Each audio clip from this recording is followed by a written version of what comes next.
Welcome to day 221 of TFIF 365. And today I'm just going to dive right in. I know what my job is now, so I'm going to dive right in.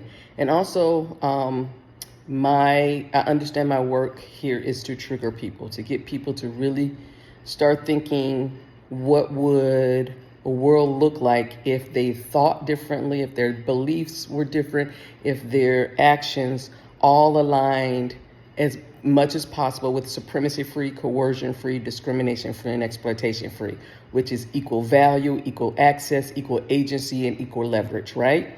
So, and I'm also adding this caveat. I will be talking a lot, I see, about the politics, that's the political situation that's in climate, or the election, I'll just say that, the election that's happening in the U.S., but I also recognize that I have a lot of international following. So I'm using this just like I'm modeling supremacy-free, coercion-free, discrimination-free, and exploitation-free. I'm going to use what's happening with the U.S. election as an example for you, but do not, because y'all always make an excuse, oh, this doesn't happen in our country. If you were talking about supremacy, coercion, discrimination, exploitation-free, it has to be a global movement. So I want you to take what I'm saying and start, when I'm using U.S. examples, start applying them and seeing them through the lens of the future is free from your perspective and what's going on in your space. So I'm giving this disclaimer. It's not even a disclaimer, because I don't want you to opt out, because it's too easy for y'all to opt out when you don't think it applies to you. It applies to you. And so what I'm trying to do is get you to start thinking about how different situations but have similar roots come from the same thing, and they can be addressed similarly. Different because of diversity, but similarly. There are some similar roots to it, right? And so that is what this work is. Okay, so this video is about the protesters at the Michigan rally for Kamala Harris yesterday, and Tim Walz. So before I went to bed last night, someone sent me this short clip, and it was funny to me because it wasn't, at that point, I didn't know what the heckling was about. I didn't know who the hecklers were. But what I know is, as a Black person, we all knew that look that she gave. So that's what was the initial aha, the initial laughter. I was like, yeah, we know that look. Because a few hours before that said, when they were at the people were waiting there, and the DJ was playing with them because they were singing along to the music. And I was like, hey, y'all, this is about to get real Black. I'm just letting y'all know that good white folks, y'all about to get a 90-day pass into some authentic Black culture. So her response that we saw in that little clip was that authentic Black culture. Mama say something, auntie say something, and they give you that damn look, and you know what the fuck that look is, right? Okay, so that's how I went to sleep. I woke up to a more nuanced conversation once folks realized who the protesters were, and then once I saw a longer clip of what happened. And so this is where, when I was saying, I've been saying that the forces who are against equity for all, who don't see equal value, equal leverage, equal access, and equal value, access, leverage, agency. I'm still trying to get them in my head. Who don't see that and who are actively working against that. Hell, I lost my train of thought. Okay, so I'm just going to go back. So what I woke up to was a more nuanced conversation, or it could have been a more nuanced conversation. Let's put it that way. Binaries don't work, people, particularly when you're talking about equal access, equal leverage, equal agency, and equal value. Binaries don't work. And so when I saw the full video, and then I saw that the Harris team, Harris specifically, had met with this organization before, listened to their concerns, and got them in touch with staff. Yes, that would, And I'll put yes, that can be seen as regular politician stuff. And it is, right? And yet, with that short little clip that was first circulated, you didn't have the history that she's already talked to these individuals. That before that thing, they interrupted her before, and she was a lot more gracious in her response, along with the crowd, right? There is no perfect moments, people. And I need to be clear for people who say they want supremacy, coercion, discrimination, exploitation free. And they may not be using those words, but that's what they mean, right? We have to be careful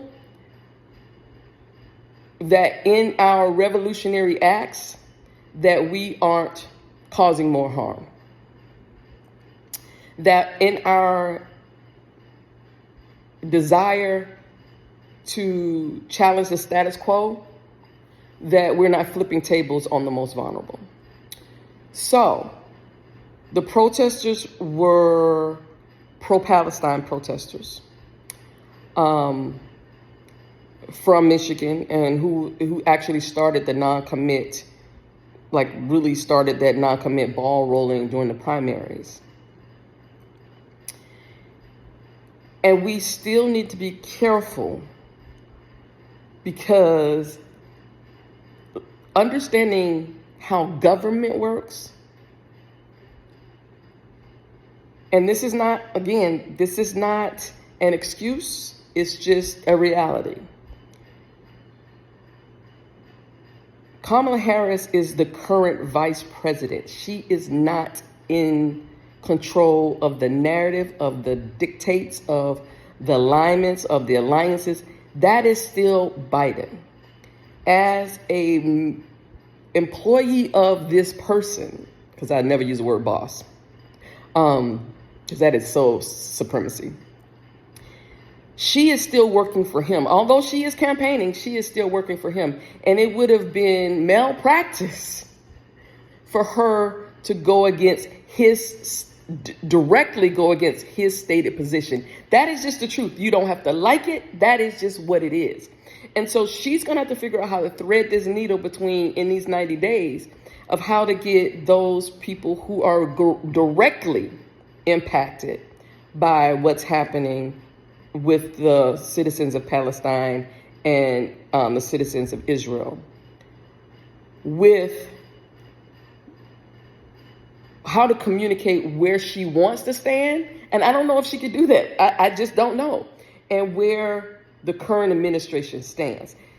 How much light is in between that? How much of a gap is there? We don't know. And we might not know, except for signs we may see for who she's meeting, who she appoints, who's on the stump for her.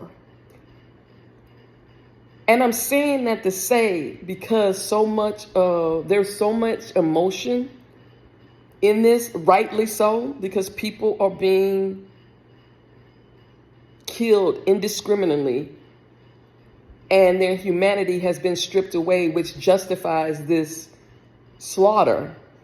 And yet, it's not a but, and yet, she's not in a position now to make any decisions or make any changes. And we may not know what those are. And my question is, if you don't know, what is your choice? How do you move that? How do you manage that? And no one's saying to kowtow to the coalition, but there is a coalition that is held together very thinly to get through the next 90 days. How do we do that? So that's the conversations I want to have for the next 90 days. How do we do that? How do we, as the campaign has hiccups, as things happen, as things come up, as things are revealed, how do we navigate that and still center supremacy-free, coercion-free, discrimination-free, and exploitation-free if we're saying that that's the fucking long-term goal?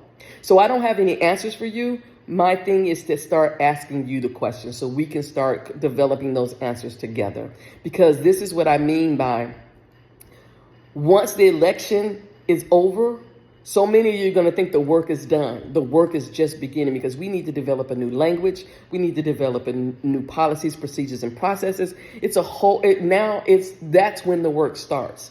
So use this time now to start developing the nuance, developing the sensitivity, developing the intellectual dexterity to have nuanced, complex, uncomfortable conversations that lead to action that will get us to supremacy-free, coercion-free, discrimination-free, and exploitation-free long term. So until tomorrow, peace. Become a sustaining sponsor at kimcreighton.com/support-the-work and help make this work happen.